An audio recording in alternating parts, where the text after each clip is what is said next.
제가 입문자를 놓쳤네요. 주진모 씨가 라디오를 진행하는 줄 알았어요. 제 목소리가 주진모 씨하고 같을 리가 있는지 없는지 저는 모르겠어요.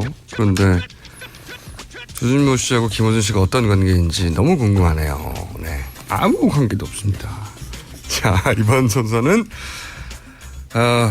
장안의 화제가 거의 될 수도 있는 정도의 코너입니다. 이제. 네. 과학 같은 소리 하네. 아니죠. 과학하고 앉아있네죠. 네. 네. 원종우 씨 나오셨습니다. 안녕하십니까. 안녕하세요. 지금까지 많은 히트작을 내셨어요. 아, 네. 정말 부담이 큽니다. 원래 과학 얘기만 했으면 됐는데 과학과 시사를 엮는 바람에 우리가 엮은 거 아니에요. 본인이 그런 아이템을 선정해 오는 바람에. 네. 오늘은 또 어떻게 엮일 것인가 과학이. 오늘은 좀 진지하게 하려고요. 아, 그래요? 네. 계속 웃음을 추구하다 보니까 정체성도 흔들리고. 정체성이 뭐 딱히 있었나요?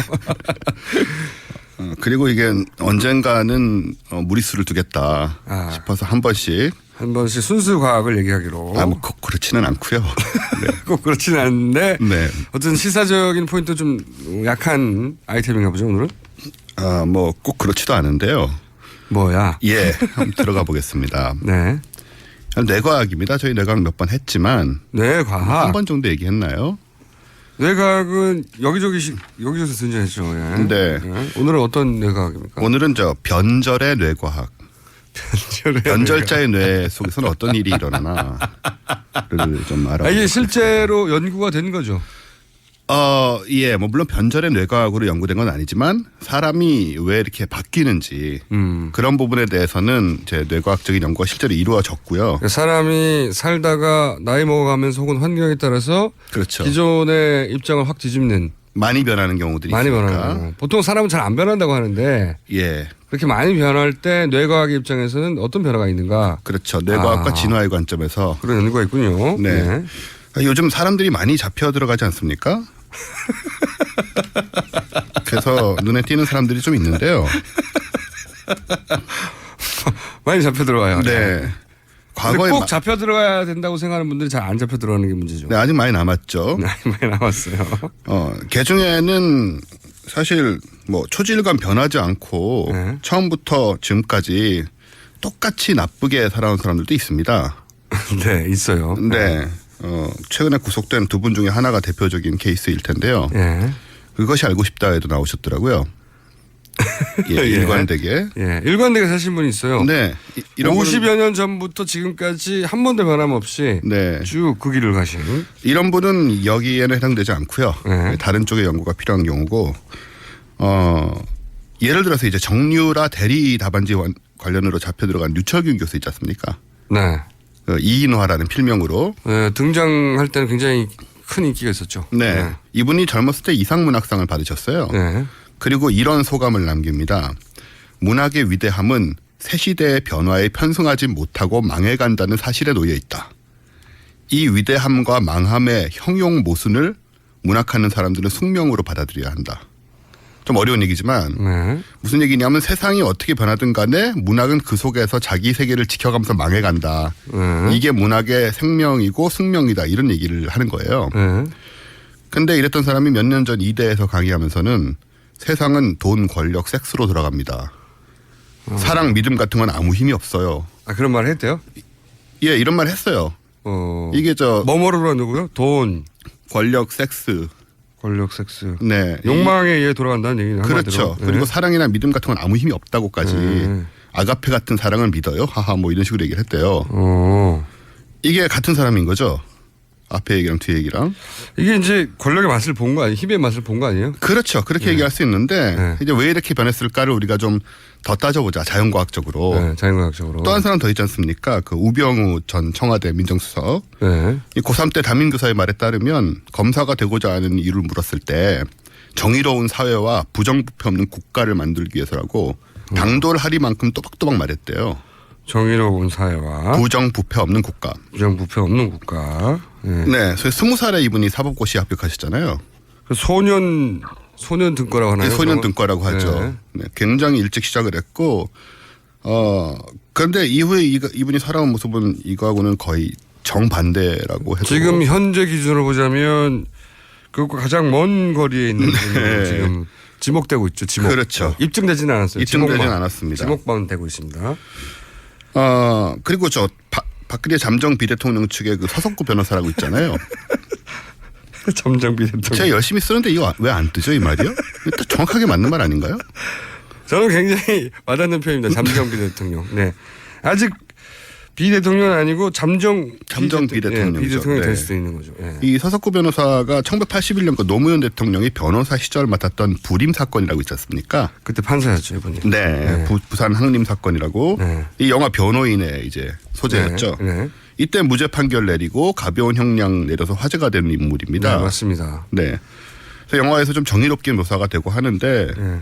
나중에는 그 무죄 판결이 잘못되었다고 주장을 하고 본인이 내린 네. 판결인데 그때 이제 좌파에 경도되어 있었다. 좌파 용도되어 있었다. 거기서 끝나는 정도가 아니고 5.18 때 북한군이 개입했다.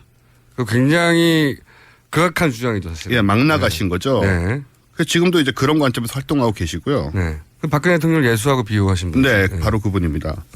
그 밖에도 정치판에 그런 사람들 많습니다. 뭐 노동운동, 민주화운동 하다가 기득권 세력의 일원이 된 분들 많고. 저쪽에서 넘어온 분들보다는 이쪽에서 넘어간 사람이 더 많아요. 네. 네. 뭐 정의의 검사, 변호사, 판사하다가 뭐 이상하게 된 사람들. 네. 일일이 이름을 열거하진 않겠지만 현역 의원이나 도지사 뭐 아마 이 자리에 오신 분들 중에도 그런 분들이 있을 거예요. 그러니까요. 어쨌든 이쪽 진영인가 싶었는데 어느 네. 순간 저쪽 진영에 가 있는 분들 그러니까요. 안에 있습니다. 그런데 이런 걸 이제 우리가 그냥 타락했다, 변절했다 이렇게 말하지 않습니까? 네. 근데 자연과학적으로, 뇌과학적으로 접근을 해보자 그런 얘기고요. 사실 우리가 그 지조를 갖고 사는 거, 그러니까 성격이나 성향이 변하지 않으면 생존 측면에서 되게 불리합니다. 생존의 측면에서 뭐 극단적으로 얘기하면 옛날 사육신 이런 사람들 있잖아요. 사육신. 예. 예, 다 죽었잖아요. 아니 모든 인간 죽지만 일찍 죽었죠. 네, 자연 수명보다 일찍 힘들게. 돌아가셔서, 네, 힘들게 돌아가셨죠. 또 신숙주 이런 사람은 이제 환경에 적응하면서 오래 살고 네. 후손들을 이제 남기어서 네. 또 굉장히 그 진화적으로 유리한 상황에 놓이게 되었죠. 이게 진화적 관점에서 해설하시려는 거구나. 예, 진화하고 뇌과학인데요. 이 상황에서 사육신 상황에서는 이제 세조가 선택합인 거죠. 네. 예, 세조에 적응하면 살고 적응 못하면 죽는 자연의 선택합처럼. 네, 그렇습니다. 예를 들어서 과일이 나무 위에만 달려 있으면 목이 길어져야 살아남는 선택합이 있는 건데 그런 유의 거죠. 네. 그런 거를 이제 선택합이라고 너무 전문 용어로 사용하시는 것 같은데. 네, 지난번에 한번 얘기해서 그래요? 아실 줄 알았어요. 어쨌든 그런데 이제 이 변하는 조건이나 상황에 적응을 못하면 도태가 되는 게 진화론의 기본 법칙인데요. 이걸 이제 독일의 뇌과학자인 네. 닐스 비르바우머라는 네. 사람이 이름까지 외울 정도인가요? 그렇게 유명한 사람은 아닙니다. 네, 그럼 알겠습니다. 넘어가고요. 이 적응을 위해서 인간이 자기 삶 속에서 적응을 위해서 뇌의 가소성이라는 걸 갖게 됐다고 얘기를 해요. 무슨 의미인가요, 그게? 그러니까 뇌가 새로운 요구에 적응하고 방향을 정립하고 새로운 가치가 나타났을 때 그걸 그 자체로 받아들이는 그런 유연함이 있다는 얘기입니다. 뇌는 살아남아야 하니까. 인간의 뇌가 네. 그런 식으로 발전했다는 거죠. 네. 이걸 유연성이라고 말할 수도 있는데 어떤 상황에서는 뭐 바로 기회주의와 동의어가 될 수 있습니다. 그걸 뭐 과학적으로 표현했을 뿐인 거죠. 예. 네, 그렇죠. 뇌는 유연하게 작동을 하는 것이고 현실 세계에서 보면 기회주의로 드러나는 네. 거죠. 네. 이걸 다른 동물들은 이런 능력이 없어요. 예, 새로운 가치가 생기고 새로운 변화가 생겼을 때 우리처럼 유연하게 적극적으로 적응하는 능력이 없습니다. 그럴 것 같네요. 네, 인간의 뇌는 이제 그런 능력을 가짐으로써 또 적응하고 살아남는 그 힘을 갖게 된 거죠. 자기 합리화의 능력이기도 하죠. 한마디로 예, 하면. 그렇죠. 네. 그렇게 이제 생존 본능이기도 하고. 네, 문명과 문화 속에서 버텨나가는 힘을 갖게 된 건데 사실 뇌라는 게 되게 유연해서 세상의 모든 것을 전부 생각과 행동의 지침으로 잡을 수가 있어요. 그러니까 자기 합리화를 할 수 있다는 얘기죠. 그렇죠. 어떤 상황에서도. 네. 어떤 것도 이유를 댈 수 있다는 거죠. 어떤 것도 이유를 낼 수 있습니다. 우리 선조들은 핑계 없는 무덤 없다 이렇게 표현했습니다. 바로 그런 거죠. 네. 네. 그래서 이제 유철균, 뭐 우병우 이런 사람들의 이해하기 힘든 변화들이 바로 생존을 위해서 뇌가 적응한 결과입니다. 어릴 때는 이런 줄 알았는데 세상이 네. 그렇지 않아서 여기에 맞춰야 내가 살아남겠네 그렇죠. 라는 이유를 그럴듯하게 스스로도 속일 만큼 설득할 만큼 머리들이 좋다 보니까 네. 네, 자기도 그렇게 설득해버리는 거죠. 네. 우리 보통 사람들은 그냥 좀 현실적이 되는 정도에 끝나잖아요. 네. 근데 이분들은 좀 지나치게 적응을 하고 이게 뇌과학의 관점에서 보자면 네. 뇌가 굉장히 유연한 분들이네요. 굉장히 유연한 머리가 좋은 분들입니다. 네. 특히 이제 권력이나 명예, 돈에 가깝게 있던 사람들을 그것을 위한 욕망에도 적응이 되는 거고요. 근데 방금 이제 얘기하는 톤을 들으시면 아시겠지만 뭐 이 사람들은 그 진화의 법칙에 맞게 뇌의 회로가 변한 거거든요. 네. 뇌가 정말로 회로가 변합니다. 물리적인 회로가. 그래서 적응 잘해서 부와 권력을 누리게 된 거기 때문에 생물학적으로는 하나도 잘못된 게 없습니다. 생물학적으로 잘못한 게 없죠. 네. 살아남으려고 한 건데요. 그럼요. 이게 진화의 법칙이고요. 네. 너 그거 지키다가 대학 교수 그만둘래? 아니면 민정수석 안 할래? 아니면 당연하죠. 그거 지키고 민정수석 대학 교수라는 명예를 계속 유지할래? 네. 그거잖아요. 그렇죠. 둘 중에 뭐가 나? 그런데 이제 거기서 뭐 철학적 가치를 얘기하기보다는 아무도 모르는 마음속의 일이니까 네. 뭐 머리들이 좋으니까 자기 합리화를 해가지고 이것이 뭐 민족을 위한 일이고. 네. 그럴 수도 있는 거고요. 네. 그렇게 적응을 하는 건데 생물학적으로는 그래서 우리가 비판할 일이 아니다. 라고 얘기할 수 있죠. 생물학적으로는. 네. 근데 그런데 말입니다. 네. 그런 관점에서 지구상에서 가장 환경에 잘 적응해 살아온 생물이 뭔지 아십니까? 인간이라고 방금 하셨잖아요. 지구상의 전체 역사를 봤을 때요. 전체 역사를 봤을 때. 네. 여기서부터 웃기는 포인트 같은데 안 웃기기만 해봐라. 가장 이런 식으로 잘 적응해온 존재가 있습니다. 바로 바퀴벌레죠. 2억 년간 거의 변하진 않았어요. 2억 년간. 네. 심지어 바퀴벌레는 뇌가 변하는 정도가 아니고 뇌를 뜯어내버려도 삽니다. 그래요? 예, 실제? 정말 무서운 개체적 적응력이죠. 아니 그럼 뇌가 무슨 기능을 하면 뇌가 없어도 살아남으면? 얘는 머리를 뜯어도 오래 삽니다. 머리 없어도? 예. 본능만으로도 그냥? 네, 본능만으로도. 뭐 핵무기가 터져도 살고요. 핵무기가 직접 맞으면 죽겠죠. 뭐 불에 타면 죽겠지만 네. 방사능 정도에는 끄떡없이 버틸 수 있고 네. 이런 식으로 2억 년을 버틴 게 바퀴벌레죠.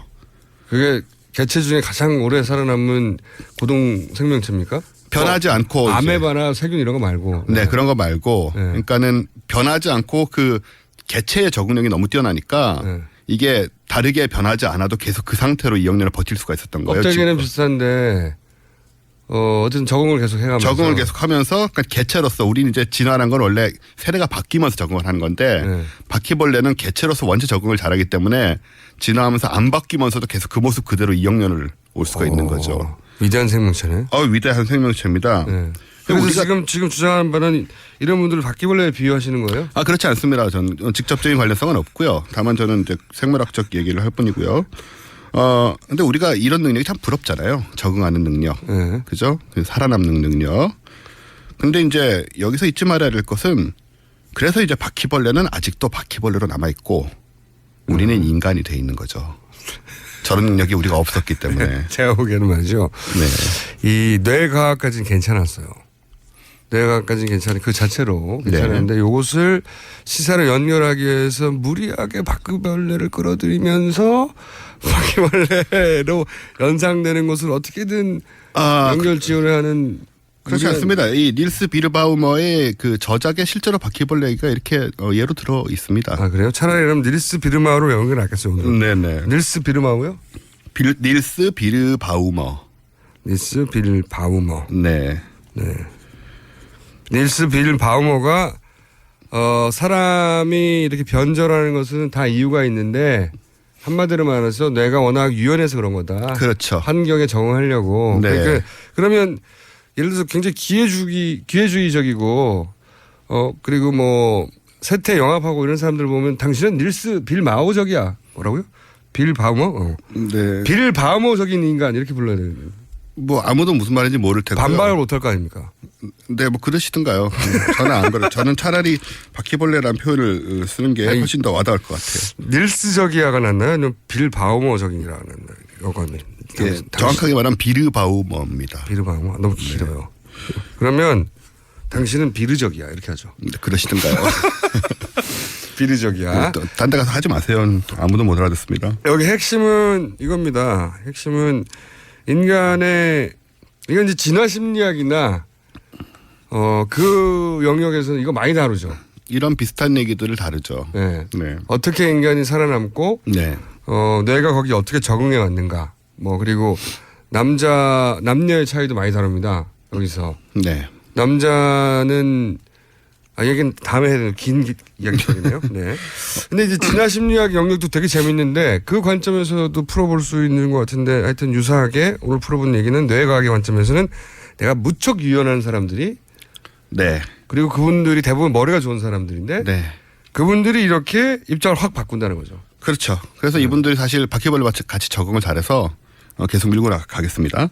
가슴이 없어도 살아남고 머리가 없어도 살아남는 그런 수억 년을 사는 초월적인 존재가 되시려던 게 아닐까 하는 생각이 들지만 우리는 그냥 사람으로 살다 죽자. 네, 이게 결론이 되겠습니다. 자, 오늘 아이템은요. 저는 이렇게 판정합니다. 실패. 하지만 비르적이다. 비르적이다. 저는 표현 하나 건지고 지금까지 오늘의 실패는 원종우 씨였고요. 다음 주는 성공하겠죠. 저는 김어준이었습니다.